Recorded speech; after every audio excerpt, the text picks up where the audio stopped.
Now, let's just think back a few months to summer. Boy, that just really makes you feel happy, doesn't it? But in the heat of August, I hiked all over Acadia National Park. Now, I think that ought to evoke some laughter. I hiked all over Acadia National Park. But while I was hiking, you can figure out things up there in the mountains. I realized something that had really been weighing on me and hard for me. That 2016 had been a year of loss. And not only had I had losses, I was lost. Oh, I could follow the trail map. Do not let Ms. Kim follow the trail map if you ever go hiking with her under any circumstances. You will get lost beyond your wildest dreams. But I am very good with the trail map. I could get us up and down the mountains. I could get through the woods of Maine. I followed all the trail signs. But down in my soul, I felt lost. It just seemed that all of 2016 had been one loss after another. My mother died in March. In April, my beloved sister had a debilitating stroke and could not speak or walk or eat. She felt lost to me. In May, my partner, Ms. Kim, moved back to Buffalo to be closer to her children and to our grandson, Hunter. In June, I went home to Kentucky, and I packed up all and gave away all my mother's clothes. Now, okay, you ought to be like really proud, because I'm talking 65 bags of clothes. The woman was a clothes hound. And every closet in our house, including all of us children, you could tell when we had left for college, because she would take over that room, and it was that era and period of clothing. So my sister Laura had the 70s, my early 70s. My sister Ellen had the late 70s. I had the 80s, and poor Price down in the basement, he had all of her work clothes. You could see her life as we cleaned out the closets. But still, as I held her things, ooh. And she wasn't there to tell me how to do it, which sort of was a relief, but still hard. We cleaned out my childhood home. This summer I moved to a smaller apartment. My siblings were far away. They're in their own worlds. I felt all alone. I was lost. And I realized it was so much more than just losing my mother and all the other things. I had lost my sense of grounding, of who I was and where I came from and what home meant. Deep in the heart of me, I'd lost my moorings. You know, I'm a tough old bird, and I've got a lot of spiritual depth, I think, and I work at keeping that healthy. And I'm grateful that I have that, because this summer, this whole year was really hard. I had a beautiful place to live. I wasn't without shelter or lodging. I'm not homeless. But all of a sudden, my mother's gone, my daddy's gone, my sister's gone, my farmhouse in Kentucky that my roots was sitting empty and decaying right before our eyes. I had lost my sense of home. Who was Sara? And where was she come from? And where was she going to go? I didn't know where I belonged, to be honest with you. I did a lot of thinking in the mountains of Maine.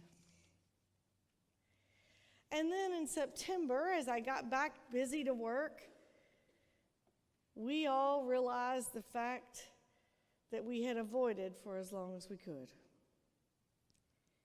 That in order for us, all the beautiful people in this space, to have a future, we would have to lose this space. Another loss.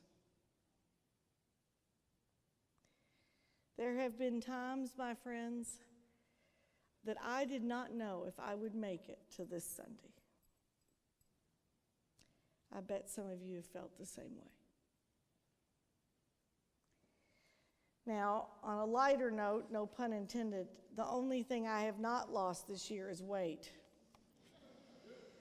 I barely can zip my robe. This is a problem, and we're going to have to work on that another year. I bet I'm not alone there either. Now, we don't like to dwell on our losses, but the fact is, if our lives are full with love, our lives will then be filled with losses. You can't have one without the other. If you open your heart to love, you're going to open your heart to hurt.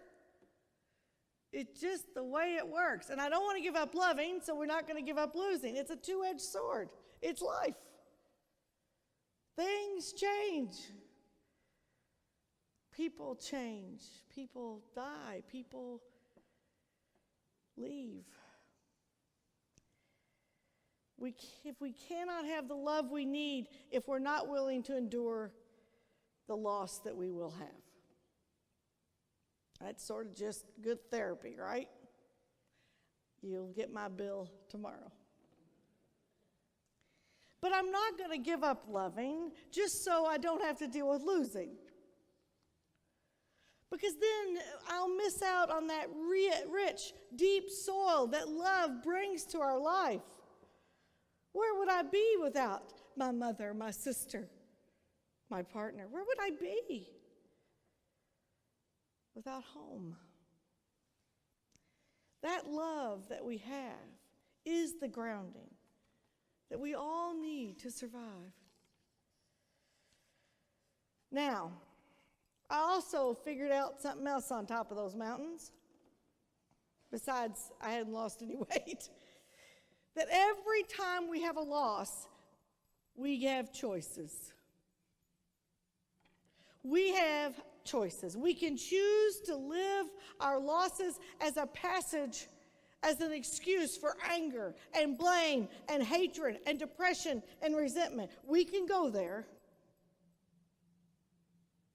Or we can choose to let the losses that we all face, the loss we are all together facing now of this building, it can also become a passage to something new, something deeper, something wider, something richer. The question and the task is not how to avoid loss, but how to choose it well, how to choose a path to new life, to freedom, to possibility. However we face the loss will direct our lives, right? You ever met those people that are just mad about everything? They're just bitter. At this time of year, what do we call them? Scrooge. Grinch. We have all sorts of lovely words for the bitterness that if we don't take our loss and massage it into possibility, to make it a catalyst of new hope, we'll be the Scrooge. We'll be the Grinch. We will stay lost. But if we can turn that into new hope, new life, we will find our bearings. We will dig deep into a new home. Now, we've often talked here at United of all the times, just when we thought it was over, here God would send a lifeboat. Oh, I mean, the last 7 years, how many times have we said, oh, thank God for the lifeboat? This year, God was working overtime. Just when we felt like we were out of options for our building, and all the developers told us no one would buy it, and if they did, they would tear it down. And our hearts would be broken forever. Just then, God sent us a lifeboat with a buyer that wants to use it to pray. And they gave us a great deal. Good work. When we worried what would become of our little baby outreach corporation that our neighborhood is dependent upon, here comes a buyer that lets us stay and do it for free to help all the people on this corner in need. And lo and behold, our shelter opened Thursday, and the last shift of the night had one of our own, Heidi Vanderwall, sitting with the people sleeping with Dr. Ahmed Ibrahim. When we did not know where we would land, we would be a homeless congregation, God sent us a lifeboat of the Bessemer Center and a really good lease price for a while. When we grieved the loss of our own Dr. John and our pipe organ, all of a sudden, God sent the lifeboat of his new church. And guess what they need? An organ. This week, as we have been trying to figure out what to do with all the pews you're sitting in, 2 churches have called and wants to buy them. Keep up the good work. The lifeboats, over and over and over again, bringing hope out of loss. They're happening every day here. Thursday, we knew the shelter would open. I did not have $1 for it. I didn't have $1. And Wednesday afternoon, 5 little, 5th or 6th grade little girls showed up with $1,500 check where they had sold flowers in the midst of summer to help poor cold people in the winter. And they gave it to me in my office in the nick of time. Lifeboats. See, again and again, God sends us what we need to help us take care of that loss and turn it into new life, a new purpose.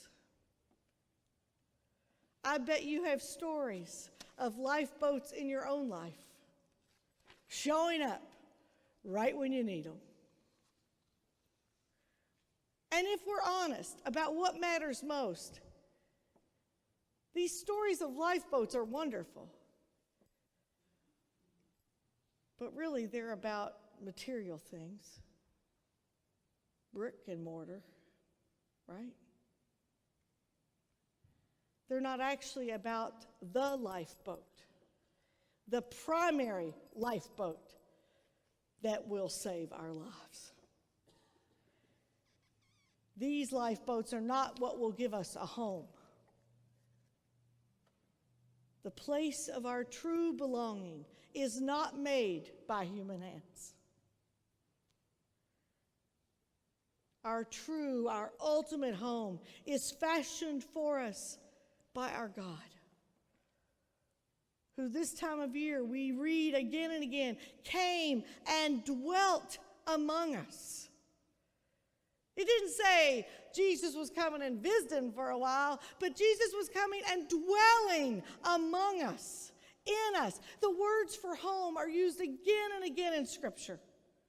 The Psalms are filled with yearnings to dwell in the house of God. The prologue to the Gospel John talks about the Word made flesh that came and lived among us. And then the very last words that they record in the Gospels that Jesus said as he leaves his disciples, "Abide in me, and I will abide in you." And then this Christmas, just in the nick of time, after this year of loss, God sends the ultimate lifeboat, Jesus, Emmanuel, God with us. Not on the sidelines just cheering for us. Not even ahead or behind us, but with us. By making his home in us, Jesus lets us find a home in him. Jesus is our home. Not this building, not any other building. But Christ is our home. It is where we find who we are, where we've been, and where we're going.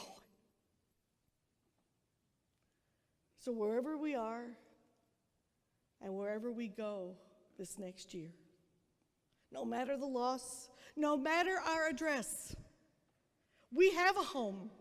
We are not alone. We are not lost. Emmanuel, God with us, Jesus is our home. And we're all going to be just fine. Praise be to God. Amen.